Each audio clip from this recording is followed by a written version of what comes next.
Semangat pagi Pak Sahid dan teman-teman Semba 42A. Kali ini kami dari grup 6 akan menyajikan artikel review 6 yang bertemakan Financial Technology atau yang biasa kita kenal sebagai Fintech. Fintech adalah sebuah inovasi pada industri jasa keuangan yang memanfaatkan penggunaan teknologi. Produk fintech biasanya berupa suatu sistem yang dibangun guna menjalankan mekanisme transaksi keuangan yang spesifik. Fintech memberikan peluang baru untuk memberdayakan masyarakat dengan meningkatkan transparansi, mengurangi biaya, menghilangkan perantara, dan membuat informasi keuangan dapat diakses. Perusahaan fintech saat ini memperluas cakupan bisnis mereka di luar platform online ke dalam seluler platform, misalnya pembayaran seluler ataupun pengiriman uang seluler. Sistem perbankan online tradisional disediakan oleh lembaga keuangan tradisional juga berubah menjadi inovatif dan layanan keuangan yang berbeda yang ditawarkan oleh penyedia non-keuangan. Sementara meski fintech telah menarik banyak perhatian, penggunaan terus-menerus dari fintech masih diragukan. Beberapa pengguna skeptis untuk terus menggunakan fintech karena memiliki risiko yang cukup besar. Jika perusahaan fintech tidak dapat mempertahankan pelanggan dan memfasilitasi penggunaan yang berkelanjutan, mereka tidak akan memulihkan biaya dan mencapai kesuksesan jangka panjang. Pelanggan ingin menentukan nilai yang diharapkan dari penggunaan fintech, mengingat akan adanya manfaat dan risiko. Tujuan dari penelitian ini adalah untuk menentukan seberapa spesifik faktor positif, yakni manfaat yang dirasakan, dan faktor negatif, yakni risiko yang dirasakan, secara bersama-sama mempengaruhi penggunaan fintech secara terus-menerus. Dari latar belakang teoritis yang diajukan bahwa fintech didefinisikan sebagai layanan keuangan yang inovatif dan disruptif oleh perusahaan non-keuangan, di mana TI adalah faktor kuncinya. Perluasan dan penguatan peran TI juga menjadi ciri khas fintech. Pengembangan di layanan keuangan elektronik tradisional telah menghasilkan fintech yang muncul sebagai strategi untuk menyediakan layanan keuangan. Peran TI di fintech bukan sebagai fasilitator atau enabler untuk memberikan layanan keuangan yang efektif, tetapi sebagai inovator yang mendisruptif rantai nilai yang ada. Dari benefit risk framework yang ada atau kerangka manfaat risikonya, maka dalam penggunaan fintech seringkali pengguna membuat keputusan dengan informasi yang tidak lengkap atau tidak sempurna. Sebagai akibatnya, pengguna sering menghadapi tingkat risiko atau ketidakpastian dalam keputusan penggunaan. Niat untuk terus menggunakan fintech akan bergantung pada persepsi pengguna terhadap penggunaan fintech yang dipengaruhi oleh keyakinan perilaku. Lebih khusus lagi, manfaat dan risiko penggunaan fintech dapat dianggap sebagai perilaku, yakni positif maupun negatif, sebagai suatu keyakinan yang menentukan sikap dan perilaku selanjutnya berdasarkan niat dan tindakan. Dengan demikian, keyakinan positif penggunaan fintech akan meningkatkan manfaat yang dirasakan, sedangkan keyakinan negatif akan menghasilkan persepsi risiko. Dalam studi ini, mereka mengusulkan 5 jenis manfaat, yakni keunggulan biaya, fleksibilitas strategis, fokus pada kompetensi inti, akses ke sumber daya khusus, dan kualitas perbaikan. Dan 5 jenis risiko, yakni kinerja, ekonomi strategis, keamanan, dan risiko manajerial yang terkait dengan adopsi software as a service atau kita sebut sebagai SaaS. Yang ketiga adalah early dan late adopter. Kecepatan difusi layanan TI baru tidak hanya tergantung pada karakteristik TI itu sendiri, tetapi juga karakteristik penggunaan yang dituju. Memahami perbedaan antara pengguna yang berbeda dapat membantu perusahaan fintech lebih memahami karakteristik masing-masing kelompok pengguna untuk memberikan layanan secara efektif, sekaligus memenuhi harapan dan tuntutan pengguna sehingga meningkatkan penggunaan fintech secara berkelanjutan. Ada 2 kategori karakteristik pengguna fintech, yakni early adopter dan late adopter. Early adopter cenderung mengadopsi inovasi, bahkan pada situasi yang tidak pasti. Potensi penggunaannya pun tinggi meski manfaat inovasinya tidak terlihat atau tidak diterima secara luas. Di sisi lain, karakteristik late adopter cenderung lebih menolak perubahan karena mereka ingin memastikan bahwa inovasi tidak akan gagal sebelum mereka mengadopsinya. Pada dasarnya, studi ini mengusulkan kerangka manfaat dan risiko dengan faktor positif dan negatif terkait keputusan penggunaan fintech. Pada studi sebelumnya, menerapkan pengguna yang mau atau ragu untuk menggunakan fintech dengan konstruksi kepercayaan multi perilaku untuk menentukan manfaat dan risiko yang dirasakan secara keseluruhan. Hasilnya digunakan sebagai kelanjutan niat untuk menggunakan fintech. 3 faktor utama yang akan dibahas adalah manfaat ekonomi, kelancaran transaksi, dan kenyamanan. Sedangkan 4 faktor risiko yang dirasakan adalah risiko keuangan, hukum, keamanan, dan operasional. 3.1 Kerangka manfaat dan resiko. Pada bagian ini, manfaat yang dirasakan didefinisikan sebagai persepsi pengguna tentang potensi penggunaan fintech yang akan menghasilkan hasil yang positif. Adapun studi terdahulu mengungkapkan manfaat yang dirasakan dengan pembayaran mobile dan penggunaan Bitcoin. Selanjutnya, hipotesis yang dikembangkan adalah 1. Manfaat yang dirasakan berhubungan positif dengan keberlanjutan fintech, dan 2. Risiko yang dirasakan berhubungan negatif dengan keberlanjutan fintech. 3.2 Faktor manfaat. Manfaat ekonomi adalah motivasi ekstrinsik yang paling umum. Contohnya, biaya pengurangan dan keuntungan finansial dari transaksi fintech. Biaya transaksi yang rendah dan keuntungan yang lebih tinggi memberikan manfaat secara ekonomi. Kemudahan transaksi digambarkan sebagai transaksi tanpa batas dibandingkan dengan model keuangan tradisional. Sedangkan kenyamanan adalah portabilitas dan aksesibilitas langsung terhadap media fintech. 3.3 Faktor risiko. Risiko finansial mengacu pada potensi kerugian finansial, sedangkan risiko hukum mengacu pada status hukum yang tidak jelas dan tidak adanya peraturan yang universal. Risiko keamanan didefinisikan sebagai potensi kerugian karena penipuan ataupun peretasan, dan operasional merupakan ancaman terbesar karena banyak kerugian operasional bagi lembaga keuangan yang menyebabkan gangguan keuangan yang parah hingga runtuhnya sebuah institusi. 3.4 Efek moderasi dan tipe pengguna. Kecepatan difusi teknologi baru tidak hanya bergantung pada karakteristik teknologi, tapi juga pada karakteristik penggunanya. Pengadopsi awal disebut dengan individu yang tertarik untuk mengadopsi teknologi atau layanan baru dan bersedia mengambil risiko. Di sisi lain, pengadopsi akhir disebut sebagai orang yang lebih pasif dalam mengadopsi teknologi atau layanan baru. Pengadopsi yang terlambat enggan secara aktif menggunakan teknologi informasi baru. Mereka memilih sikap negatif tentang adopsi dan menggunakan teknologi baru dengan layanan teknologi. Pada akhirnya disimpulkan pengaruh dan manfaat akan dirasakan pada pengadopsi awal daripada pengadopsi akhir, sedangkan risiko lebih banyak dirasakan pada pengadopsi akhir daripada pengadopsi awal. Selanjutnya, kita akan membahas mengenai metodologi penelitian, di mana ada dua hal utama, yaitu terkait dengan pengukuran dan juga pengambilan sampel dan data. Pengukuran yang dimaksud meliputi 1. Pengukuran 3 faktor manfaat yang meliputi manfaat ekonomi, kenyamanan, dan transaksi tanpa batas. Pengukuran kedua untuk 4 faktor resiko, yaitu resiko keuangan, resiko hukum, resiko keamanan, dan resiko operasional.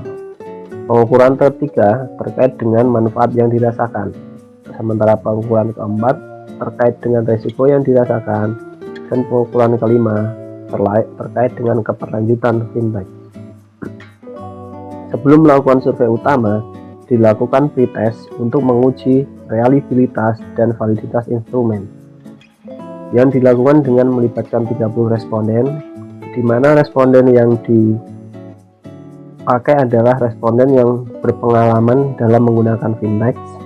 Kemudian dari hasil pretest ini menghasilkan penyempurnaan kuesioner, di mana kuesioner menggunakan skala Likert dengan poin 1 sampai dengan 7. Kemudian terkait proses pengambilan sampel dan data, proses pengambilan data dilakukan oleh Embrain, yaitu perusahaan riset pasar yang ada di Korea. Pengiriman permintaan menjadi responden dilakukan melalui email, dan apabila calon responden setuju, mereka akan diarahkan untuk masuk ke web dan mulai melakukan pengisian. Pertanyaan awal dimaksudkan untuk memastikan terkait konsistensi responden dan memastikan responden adalah pengguna dari fintech. Kemudian dari 1000 panel yang dikirim, ada 265 tanggapan yang diterima, di mana 21 diantaranya dikategorikan sebagai outlier sehingga dikeluarkan, sehingga tersisa 243 data untuk dilakukan proses lebih lanjut. Sebelum analisis akhir, varian metode umum atau CMV dievaluasi. Hal ini untuk mengelola CMV dan meningkatkan kualitas data. 3 analisis dilakukan untuk menguji efek dari CMV tersebut, yaitu analisis pertama, uji faktor tunggal Harman, analisa kedua, korelasi parsial, dan analisis ketiga, analisis faktor metode tunggal. Dan yang terakhir, lanjut ke penyajian data, di mana seperti yang kita tampilkan ini, di mana tabel ini merangkum karakteristik responden yang meliputi jenis kelamin,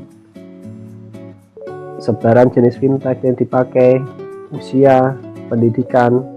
Selanjutnya, analisis dan hasil. Metode yang digunakan dalam analisis yaitu partial least square atau PLS.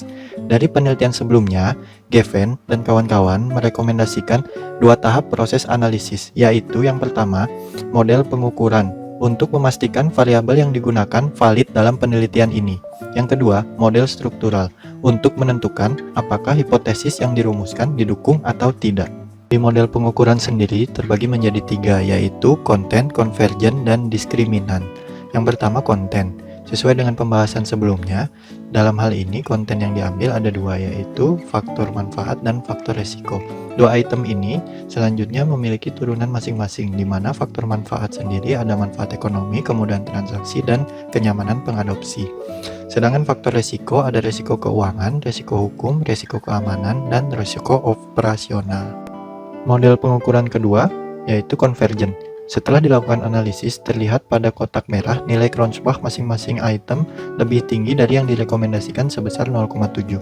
Lalu terlihat juga pada kotak kuning nilai average variance extracted atau AV dari masing-masing item lebih tinggi dari 0,5, sehingga mendukung validitas konvergen dari masing-masing item. Model pengukuran terakhir yaitu diskriminan. Hasil menunjukkan bahwa akar kuadrat dari AV setiap item pada model pengukuran lebih besar dari korelasi dengan item lainnya, terlihat pada kotak warna merah dari masing-masing item. Sehingga model pengukuran sangat didukung oleh data yang dikumpulkan dan cocok untuk dianalisis lebih lanjut. Model selanjutnya yaitu model struktural. Yang pertama ada uji hipotesis. Tes signifikansi dari semua jalur dalam model penelitian dilakukan dengan menggunakan bootstrap PLS prosedur, pengambilan sampel ulang. Seperti yang ditunjukkan pada gambar, semua jalur dalam model didukung pada tingkat 0,01. R-square pada masing-masing item pada gambar menunjukkan lebih dari 0,01, maka semua hipotesis didukung. Model struktural selanjutnya yaitu uji moderasi jenis pengguna fintech. Dari hasil terlihat bahwa 66,3 responden merupakan pengadopsi awal dan 33,7% adalah pengadopsi baru. Tidak terdapat perbedaan signifikan dari usia pengadopsi awal maupun pengadopsi baru yang didominasi oleh usia 40-49 tahun dan pendidikan yang didominasi oleh tingkat sarjana. Hasil yang didapatkan sebagai berikut. Garis putus-putus pada gambar menunjukkan efek yang tidak signifikan. Secara garis besar, pengaruh manfaat yang dirasakan pada niat keberlanjutan dari pengadopsi awal signifikan, sedangkan pengadopsi baru tidak signifikan. Sedangkan kelompok pengadopsi baru menunjukkan jalur koefisien yang lebih kuat dari resiko yang dirasakan daripada resiko pengadopsi awal, sehingga H10 dan H11 didukung. Untuk lebih memperkuat validasi model yang diusulkan dari hipotesis, dilakukan tes ad hoc tergantung pada jenis fintech. 4 jenis fintech yaitu mobile payment, mobile remittance, P2P lending, dan crowdfunding digunakan untuk lebih memahami efek fintech faktor spesifik jenis pada pengadopsian fintech. Pengaruh manfaat yang dirasakan terhadap pengadopsian P2P lending secara berkelanjutan adalah yang tertinggi, sedangkan crowdfunding adalah yang terendah. Efek dari resiko yang dirasakan adalah yang terbesar pada niat kelanjutan mobile remittance. Pada tahapan diskusi dan implikasi, akan disampaikan bahwa layanan e-finansial atau fintech unggul di industri keuangan Korea, namun belum tersebar luas. Sektor keuangan Korea secara tradisional dikenal dengan kontrol kelembagaan yang ketat dan hambatan masuk yang tinggi. Studi ini mencoba membantu perusahaan fintech dan lembaga keuangan dengan menempatkan keyakinan pada permintaan pelanggan akan layanan fintech baru melalui penyelidikan perilaku penggunaan fintech. Tujuan dari penelitian ini adalah untuk mengetahui faktor positif dan negatif yang mempengaruhi keberlangsungan penggunaan fintech, memahami perilaku penggunaan fintech di mana pengguna fintech dikategorikan ke dalam pengadopsi awal, early adopters, dan pengadopsi akhir, late adopters. Juga untuk mengungkapkan adanya manfaat dan risiko yang dirasakan secara signifikan oleh pengguna dalam mempengaruhi niat kelanjutan penggunaan fintech. Hasilnya menggambarkan dalam keputusan penggunaan fintech bahwa manfaat yang dirasakan atau perceived benefit memiliki dampak yang jauh lebih kuat daripada risiko yang dirasakan atau perceived risk. Sehingga diperlukan pengembangan bisnis fintech yang lebih aktif oleh perusahaan IT dan pendekatan kontrol institusional yang lebih pragmatis oleh pemerintah untuk memenuhi permintaan pengguna. Faktor-faktor yang merupakan pendorong niat kelanjutan penggunaan fintech atau perceived benefit adalah faktor kenyamanan, faktor kemudahan, faktor seamless transaksi, dan faktor manfaat ekonomi. Sedangkan yang merupakan faktor risiko pendorong niat kelanjutan penggunaan fintech atau perceived risk adalah adanya risiko hukum, risiko keamanan, risiko operasional, dan risiko keuangan. Data empiris yang ada menunjukkan bahwa risiko keuangan merupakan faktor yang paling rendah. Hasil ini bertentangan dengan hasil penelitian sebelumnya yang menunjukkan bahwa risiko keuangan merupakan faktor yang paling tinggi dari risiko yang dirasakan dalam pembayaran mobile dan penggunaan mobile banking. Perbedaan penting dalam manfaat spesifik dan efek risiko antara kelompok early adopter dan late adopter adalah kenyamanan memiliki dampak positif yang terkuat pada manfaat yang dirasakan. Pengaruh manfaat ekonomi adalah yang terendah pada early adopters, namun hal itu bukan faktor yang penting pada late adopters. Keuntungan utama menggunakan fintech oleh early adopters bukanlah keuntungan ekonomi, melainkan transaksi yang mulus. Hasilnya menunjukkan bahwa early adopters terutama mencari efisiensi transaksi keuangan, sementara late adopters tampaknya mengharapkan lebih banyak keuntungan finansial melalui penggunaan fintech. Risiko hukum memiliki pengaruh signifikan yang kuat pada niat kelanjutan penggunaan fintech pada early adopters, namun memiliki dampak yang tidak signifikan pada late adopters. Sedangkan late adopters menganggap keamanan sebagai faktor risiko paling kritis. Mungkin karena late adopters tidak yakin tentang keamanan transaksi keuangan oleh perusahaan IT. Kedua kelompok sama-sama menyatakan keprihatinan yang kuat tentang dampak risiko operasional dari penggunaan fintech yang terus-menerus. Studi ini mengungkapkan beberapa implikasi teoritis, yaitu penelitian ini mencoba untuk menguji secara empiris rangkaian manfaat dan risiko yang dirasakan dalam niat kelanjutan terhadap fintech.